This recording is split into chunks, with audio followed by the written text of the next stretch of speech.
తెలుగుదేశం పార్టీలో ఆయన ఒక కీలక నేత.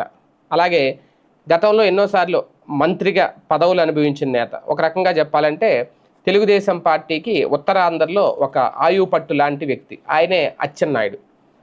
కాకపోతే ఈ మధ్య కాలంలో ఆయన వివాదాలకు కేంద్ర బిందువుగా మారుతున్నారు.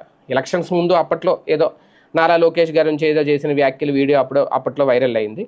అధికారంలోకి వచ్చిన తర్వాత ఓకే. ఆయన్ని కొంచెం అప్పుడు ఏంటి పక్కన పెడతారా ఇలా రకరకాల చర్చ అయితే జరిగింది. కాకపోతే నారా లోకేష్ దాన్ని పెద్దగా పట్టించుకోవట్లేదు, లైట్ తీసుకున్నారు అనేది. తర్వాత అధికారంలోకి వచ్చారు. ఆయనకి ప్రస్తుతం కీలక శాఖకి మంత్రిగా కూడా ఉన్నారు. ఆయన వ్యవసాయ శాఖ మంత్రిగా కొనసాగుతున్నారు. అయితే ఈ నేపథ్యంలో మొన్న మధ్యన ఆడబిడ్డ నిధి పథకం మీద ఆయన కొన్ని సంచలన వ్యాఖ్యలు చేశారు. ఆ 1500 ఇవ్వాలంటే మొత్తం రాష్ట్రాన్ని అమ్మేయాలి, అది సాధ్యం కాదని. ఆ వీడియో బాగా వైరల్ అయింది. అది కొంత డామేజ్ తెచ్చిపెట్టింది అనేది.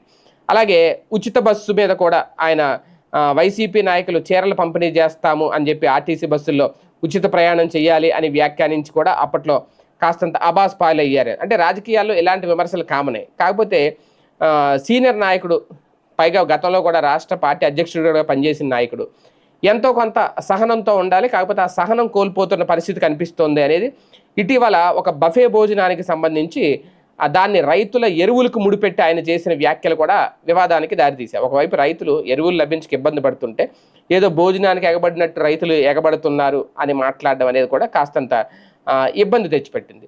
అంటే ఇలాంటి వ్యాఖ్యలతో ఆయనకి మరింత సమస్యలు పెరుగుతున్నది తప్ప రేపొద్దున్న ఏంటి పార్టీలో ఆయన భవిష్యత్తు అనేది కూడా ఇప్పుడు ఒక చర్చ. సోషల్ మీడియాలో తీవ్రస్థాయిగా ఆయన మీద విమర్శలు అయితే వినిపిస్తున్నాయి. అయితే అసలు అచ్చెన్నాయుడు ఎందుకు ఇలా వ్యవహరిస్తున్నారు, ఆయనకి తెలియదా ఇలాంటి వ్యాఖ్యలు చేస్తే ప్రభుత్వం ఇరకాటంలో పడుతుంది, కనీసం ఆలోచించట్లేదా? పైగా చాలా సీనియర్ నాయకుడు. ఖచ్చితంగా ప్రతి వ్యాఖ్య చేసే ముందు ఒక అంచనా ఉంటుంది ఆయనకి, ఎందుకు ఈ తరహా వ్యాఖ్యలు చేస్తున్నారు అనేది. కాకపోతే ఆయన మనసులో పేరుకుపోయిన అసంతృప్తి కారణంగానే ఇలాంటి వ్యాఖ్యలు వస్తున్నాయని రాజకీయ విశ్లేషకులు చెప్తున్నమాట. మంత్రివర్గంలో ఆయనకి హోంశాఖ కోరుకున్నారట. ఈ విషయాన్ని గతంలోనే ఆయన చెప్పుకొచ్చారు. కానీ అనూహ్యంగా ఆయనకి వ్యవసాయ శాఖ కేటాయించారు.